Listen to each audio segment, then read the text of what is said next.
Hello, ഇന്ന് ശിവരാത്രിയാണ്. അതുകൊണ്ട് ഞാനും അമ്മയും കൂടി മാനന്തവാടിയുള്ള വടേരി ശിവക്ഷേത്രത്തിലേക്ക് വന്നിരിക്കുകയാണ്. ഞങ്ങളിവിടെ വന്നു പ്രാർത്ഥിക്കുകയൊക്കെ ചെയ്തു. ഇന്നിവിടെ ഉത്സവമാണ്. അതുകൊണ്ട് തന്നെ ഒരുപാട് ആൾക്കാർ പ്രാർത്ഥിക്കാനും പിന്നെ ഉത്സവം കാണാനൊക്കെ ആയിട്ട് വന്നിട്ടുണ്ട്. അങ്ങനെ ഞങ്ങൾ അമ്പലത്തൊക്കെ പോയിട്ട് തിരിച്ചു വരുമ്പം ഒരു കടയിൽ മൈലാഞ്ചി ഡിസൈൻസ് ഒക്കെ ഉള്ള ഒരു അച്ചൊക്കെ കണ്ടു. അപ്പം എനിക്ക് ആ ചേട്ടൻ ഇങ്ങനെ മൈലാഞ്ചി ഇട്ടിരുന്ന കാഴ്ചയാണിത്.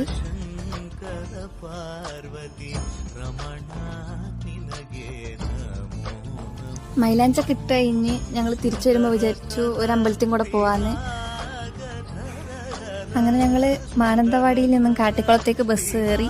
അരമണിക്കൂറിനുള്ളിൽ കാട്ടിക്കുളത്തെത്തി. അങ്ങനെ കാട്ടിക്കുളത്തുനിന്ന് വേറൊരു ബസ് കയറി തൃശ്ശേരിയിലേക്കാണ് കയറിയത്. ഞങ്ങളിപ്പോൾ വന്നിരിക്കുന്നത് തൃശ്ശേരി ശ്രീ മഹാദേവ ക്ഷേത്രത്തിലേക്കാണ്. ഞങ്ങളിവിടെ വന്നു, ഭക്ഷണമൊക്കെ കഴിച്ചു, നല്ല പായസമൊക്കെ കുടിച്ചു. പിന്നീട് അമ്പലത്തിൽ കുറേ നേരം ഇരുന്നു. പിന്നെ അവിടുത്തെ കുറേ വീഡിയോസൊക്കെ എടുത്തു. അങ്ങനെ കുറേ നേരത്തിന് ശേഷം ഞങ്ങൾ അവിടെ നിന്ന് തിരികെ പോരുവാണ്. തൃശ്ശേരിയിൽ നിന്ന് ശരിക്കും ഒരു അരമണിക്കൂർ യാത്രയുള്ളൂ കാട്ടിക്കുളത്തേക്ക്. അങ്ങനെ ഞങ്ങൾ കാട്ടിക്കുളം എത്തി.